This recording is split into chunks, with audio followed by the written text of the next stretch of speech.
Hello guys, तो guys आज के इस क्लास में हम बात करने वाले हैं क्लास 12 के चैप्टर नंबर 1 सॉल्यूशन की, जिसमें हम आगे की कुछ टॉपिक्स करेंगे। जिसमें पिछली क्लासेस में हमने मोलरिटी एंड मोलैलिटी के बारे में पढ़ लिया था। अब उन दोनों का रिलेशन की हम बात करेंगे। तो हमारा टॉपिक है relation between molarity and molality. ठीक है, यानी कि मोलरिटी एंड मोलैलिटी के बीच में जो भी रिलेशन होता है उसको हम रिप्रेजेंट करने वाले हैं। तो बेटा ये रिलेशन काफी इंपॉर्टेंट है। सर इसका डेरिवेशन है क्या? बेटा बिल्कुल भी नहीं, आपको डेरिवेशन याद नहीं रखना, सीधा आपको फॉर्मूला याद रखना है।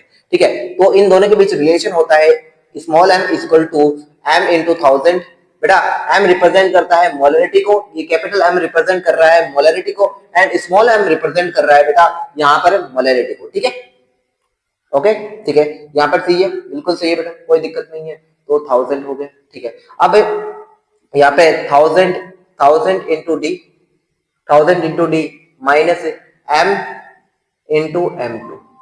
ठीक है, तो ये बेटा ये रिप्रेजेंट किसको कर रहा है? ये रिप्रेजेंट कर रहा है हमारा, ठीक है, ये फॉर्मूला है किसका?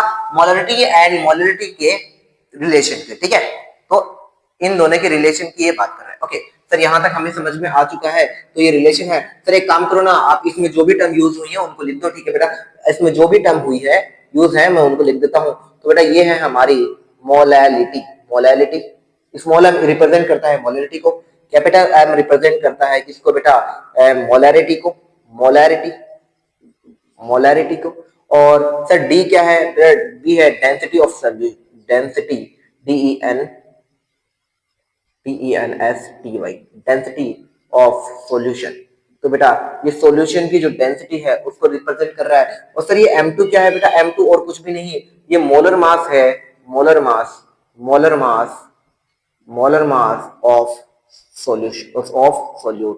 बेटा सोल्यूट का मोलर मास है। तो बेटा ये आपको याद रखना है, ये है क्या है? सोल्यूट का मोलर मास है। तो बेटा ये आपको याद रखना है कि relation between molarity and molality के बीच में जो भी रिलेशन है वो मैंने आपके सामने लिख दिया है। तो प्लीज इसको थोड़ा सा याद कर लें। ओके ठीक है, अब हम आगे बात करते हैं। ठीक है, ओके बिल्कुल सर, आपको दिख रहा है? सर हमें दिखाई दे रहा है। तो बेटा आप इसे नोट कर लीजिए। अब मैं थोड़ा सा इसे मिटा रहा हूँ। ओके ठीक है, अब ध्यान से देखिए। ठीक है, अब मैं इसे मिटा रहा हूँ, अब प्लीज इसे नोट कर लीजिए। ओके, अब हम अगला टॉपिक की बात करते हैं। ये टॉपिक हमारा फिनिश हो चुका है। अब हम अगला टॉपिक की बात करते हैं, वो है कि जैसे मान लीजिए कि हमारा जो मोलैरिटी का फॉर्मूला क्या होता है। तो सर हमें पता है कि molarity, molarity is equal to number of solute. ठीक है, number of solute, number of solute. ठीक है, sorry moles of solute, number of solute, moles of solute, moles of solute is upon, ठीक है, upon volume of solution, upon volume of solution, volume of solution. यही है। ठीक है, अब मान लीजिए कि जो मैंने मोल्स ऑफ सोल्यूट है इसको मैं फिक्स मान लेता हूं कि मान लीजिए मेरे पास दो कंटेनर है। ठीक है, मैं ऐसे समझ रहा हूं कि मेरे पास दो कंटेनर है, एक कंटेनर ए है और एक कंटेनर मेरा बी है। ओके बेटा, एक कंटेनर ए है और ये मेरा कंटेनर बी है। सही है, ओके सर, यहां तक हमें समझ में आ रहा है। ठीक है, अब मैं मान लेता हूं कि इन दोनों का कुछ ना कुछ मोलैरिटी होगी। हाँ सर बिल्कुल सही है कि इसकी मोलैरिटी को मैं M1 मान लेता हूं और इसकी जो वॉल्यूम है इसको V1 मान लेता हूं। वैसे ही बेटा इसका जो मोलैरिटी है इसको मैं M2 मान लेता हूं और इसका जो वॉल्यूम है उसे V2 मान लेता हूं। अच्छा, मोलैरिटी डिसाइड कब होती है? जब इसके अंदर हम कुछ ना कुछ पार्टिकल्स मिलाएंगे। तो मान लीजिए इसके अंदर मैंने कुछ भी पार्टिकल्स मिलाए हैं, जैसे कि स्मॉल a मान ले, कुछ भी हमने पार्टिकल्स मिलाए हैं। ठीक है, तो ये हमने पार्टिकल्स मिलाए हैं ए, और इसके अंदर जो पार्टिकल्स मिलाए हैं, ये जो भी पार्टिकल्स हमने मिलाए हैं, ठीक है, यानी कि इसके अंदर जो भी हमने सोल्यूट मिलाया है उसका मोल्स मैं मान लेता हूं, इसका मोल्स भी है ए, यानी कि दोनों का मोल्स, यानी कि दोनों के जो मोल्स ऑफ सोल्यूट है वो मैंने फिक्स कर दिए। ठीक है, तो अगर मैं इसका फॉर्मूला लिखूं तो मैं क्या लिखूंगा बेटा? इसका फॉर्मूला लिखूंगा M1 equal to, sir moles of solute कितने हैं? ए, ठीक है, और यहाँ पर इसका वॉल्यूम कितना है? V1। बिल्कुल सही है, मैंने अभी लीटर में लेके चल रहा हूँ। सर वैसे ही काम आप इसके लिए भी कर सकते हो। M2 is equal to, sir moles of solute कितना है? A, और सर इसका वॉल्यूम कितना है? V2। सही है सर, यहाँ पर मैं A की वैल्यू निकालता हूँ। Sir A is equal to M1 V1, और यहाँ पर भी सर A की वैल्यू निकालता हूँ तो यहाँ पर वैल्यू आ रही है M2 V2। सर दोनों साइड LHS अगर है तो मैं RHS को बराबर कर सकता हूँ। तो सर यहाँ पर हमारी वैल्यू आ जाएगी M1 V1 is equal to M2 V2। तो बेटा ये रिलेशन भी आपको क्या करना है बेटा? ये याद करना है। ये कंडीशन कब है? जब दोनों के मोल्स ऑफ सोल्यूट क्या हो? बराबर हो, दोनों की मोल्स ऑफ सोल्यूट, दो कंटेनर की मोल्स ऑफ सोल्यूट अगर हमारे सेम हो तो तब हम ये वाला फॉर्मूला अप्लाई कर सकते हैं। और इसके सिमिलरली, ठीक है, तो इसके सिमिलरली लिख देता हूं मैं, सिमिलरली एक और फॉर्मूला हम अप्लाई कर सकते हैं, N1V1 is equal to N2V2, ठीक है। तो ये फॉर्मूला किसके बीच रिलेशन बताता है बेटा, ये फॉर्मूला रिलेशन बताता है कि दो कंटेनर में नॉर्मेलिटी एंड वॉल्यूम के बीच जो रिलेशन है, ये फॉर्मूला उसको इंडिकेट करता है। और ये फॉर्मूला किसे रिप्रेजेंट करता है, मोलरिटी एंड वॉल्यूम को रिप्रेजेंट करता है, ठीक है। तो बेटा ये आपको क्या करने, अच्छे से उतार लेने हैं, काफी इंपॉर्टेंट फॉर्मूला, ठीक है। तो प्लीज एक बार आप इन्हें बहुत अच्छे से उतार लें, ठीक है। ओके, ठीक है सर, हमारा यहां तक हो चुका है। अब हम क्या करते हैं,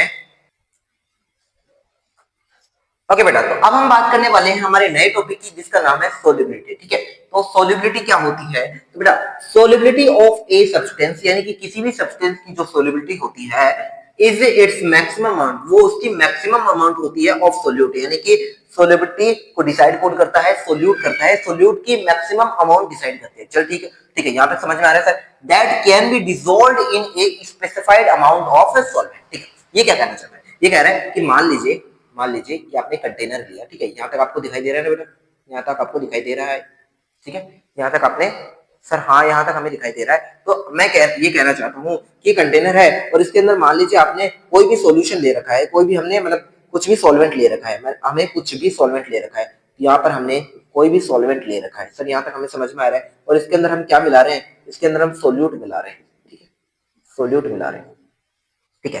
तो हम सोल्युबिलिटी को कैसे डिसाइड करेंगे बेटा, सोल्युबिलिटी क्या होती है, सोल्युबिलिटी क्या होती है बेटा, सोल्युबिलिटी इसे सोल्यूट की वो मैक्सिमम अमाउंट होती है जो इसे सॉल्वेंट के अंदर डिसॉल्व हो जाए, ठीक है, सॉल्वेंट के अंदर क्या हो जाए, डिसॉल्व हो जाए, उसे ही हम क्या कहेंगे, सोल्यूट कहेंगे। यानी कि the maximum amount of solute, the maximum amount, यानी कि maximum amount of solute that can be dissolved in a specified amount of solvent, यानी कि जो सॉल्वेंट के अंदर जो सोल्यूट की जो मैक्सिमम अमाउंट है जो कि डिसॉल्व हो सकती है, उसे ही हम क्या कहते हैं, क्या कहते हैं, सोल्युबिलिटी कहते हैं। आशा करता हूं आपको ये टॉपिक समझ में आ चुका होगा।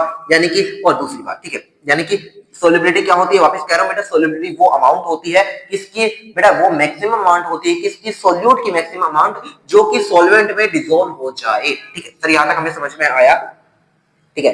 इट डिपेंड्स ऑन नेचर, ये किसके नेचर पे डिपेंड करती है, नेचर ऑफ सोल्यूट, यानी कि सोल्युबिलिटी है और नेचर ऑफ सोल्यूट पे डिपेंड करती है, सॉल्वेंट पे डिपेंड करती है, एंड टेम्परेचर और प्रेशर पे डिपेंड करती है। तो ये हमें याद करना है कि जो सोल्युबिलिटी है वो सोल्यूट के नेचर पर, सॉल्वेंट पर और टेम्परेचर पर डिपेंड करती है, ठीक है सर, यहां तक हमें समझ में आ रहा है, ठीक है। आगे कह रहा है depending on solubility solution can be saturated और अनसैचुरेटेड, यानी कि सैचुरेटेड, यानी कि ये कह रहा है कि सोल्युबिलिटी के डिपेंडेंसी पर हम जो सॉल्यूशन को दो प्रकार से डिवाइड कर सकते हैं, एक तो सैचुरेटेड हो गया और एक हो गया अनसैचुरेटेड। तो अब हम बात करने वाले हैं सैचुरेटेड क्या होता है और दूसरी हम बात करेंगे कि अनसैचुरेटेड क्या होता है।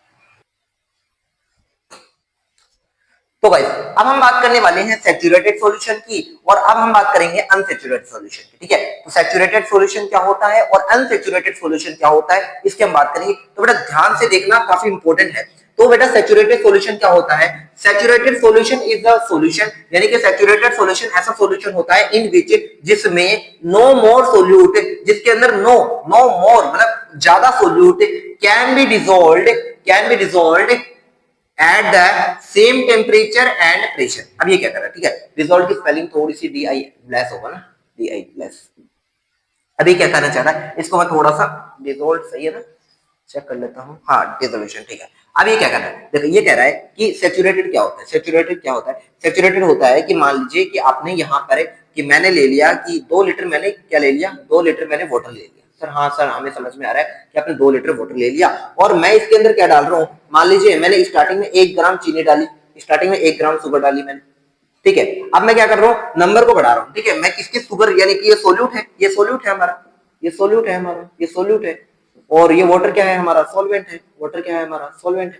तो मैं क्या कर रहा हूँ, सॉल्वेंट के अंदर ऐड कर रहा हूँ सोल्यूट को, ठीक है। पहले मैंने 1 ग्राम डाली, 1 ग्राम डाली, ठीक, 1 किलोग्राम डाली, ठीक है सर, 1 किलोग्राम घुल गई इसके अंदर, फिर मैं 2 किलोग्राम डाल रहा हूँ, सर ये भी घुल गई, फिर मैं 3 किलोग्राम डाल रहा हूँ, ये भी घुल गई, फिर मैं 4 किलोग्राम डाल रहा हूँ, ये भी घुल गई। अब 4 के बाद में मैंने 4.1 किया, मतलब 4.8 यानी 4.8 मतलब 4 किलो 100 ग्राम, ये मैंने डाला तो क्या हुआ, अब नहीं घुलेगी, मतलब 4 किलो से ज्यादा नहीं घुलेगी, अब बिल्कुल भी नहीं घुलेगी, तो इसे हम कहेंगे सैचुरेटेड सॉल्यूशन। क्या कहेंगे बेटा, सैचुरेटेड सॉल्यूशन। सैचुरेटेड सॉल्यूशन क्या होता है कि जिसमें जो सोल्यूट का एक स्पेसिफाइड अमाउंट होती है उससे ज्यादा आप इसमें सॉल्वेंट के अंदर डिसॉल्व नहीं कर सकते, उसे हम क्या कहेंगे बेटा, उसे हम कहेंगे सैचुरेटेड सॉल्यूशन। ठीक है, हमें ये समझ में आ गया सर। अब अनसैचुरेटेड के बारे में बताओ सर। अनसैचुरेटेड सॉल्यूशन क्या होता है, sorry N unsaturated solution is the one in which more solute, मतलब ये कह रहा है कि unsaturated solution is the one in which more solute, इसके अंदर मोर सोल्यूट कैन बी डिसॉल्व। अब ये कह रहा है कि मान लीजिए can be dissolve at the same temperature and pressure, same temperature and pressure, ठीक है, एंड प्रेशर वो आप लिख देना, ठीक है, एंड प्रेशर, ठीक है। अभी क्या करना है, अब अनसैचुरेटेड क्या होगा बेटा, सैचुरेटेड मैंने समझा दिया, अब अनसैचुरेटेड क्या होगा, अनसैचुरेटेड होगा कि मान लिया आपने 2 लीटर पानी लिया, सर हमने 2 लीटर पानी लिया, 2 लीटर हमने वाटर लिया, बिल्कुल सही है। अब मान लीजिए कि 4 किलोग्राम पर ये घुल गया, ठीक है, अब ये 5 पर भी घुल गया, ठीक है, मतलब स्पेसिफाई क्या थी, मतलब फिक्स अमाउंट थी 4 किलोग्राम, इससे ज्यादा, अब इससे ज्यादा आप भी घोल सकते हो, जब आप इससे ज्यादा भी डिसॉल्व करते हो, मान लीजिए आप 6 भी घोल सकते हो, 7 भी घोल सकते हो, 8 भी घोल सकते हो, तो ज्यादा से ज्यादा मतलब एक unsaturated solution is the one in which more solute, मतलब स्पेसिफिक अमाउंट से ज्यादा भी आप इसमें डिसॉल्व कर सकते हो, तो उसे हम कहेंगे अनसैचुरेटेड सॉल्यूशन। आशा करता हूं आपको समझ में आ चुका होगा। ये दोनों डेफिनेशन काफी इंपॉर्टेंट है। सैचुरेटेड होता है जिसमें स्पेसिफाइड अमाउंट होती है, उससे ज्यादा हम नहीं घोल सकते, उससे ज्यादा हम डिसॉल्व नहीं कर सकते, और अनसैचुरेटेड में क्या होता है, स्पेसिफाइड अमाउंट से ज्यादा भी हम क्या कर सकते हैं, उसमें हम डिसॉल्व कर सकते हैं। तो बेटा यहां तक हमारा पोर्शन होता है काफी कंप्लीट। मिलते हैं नेक्स्ट वीडियो में।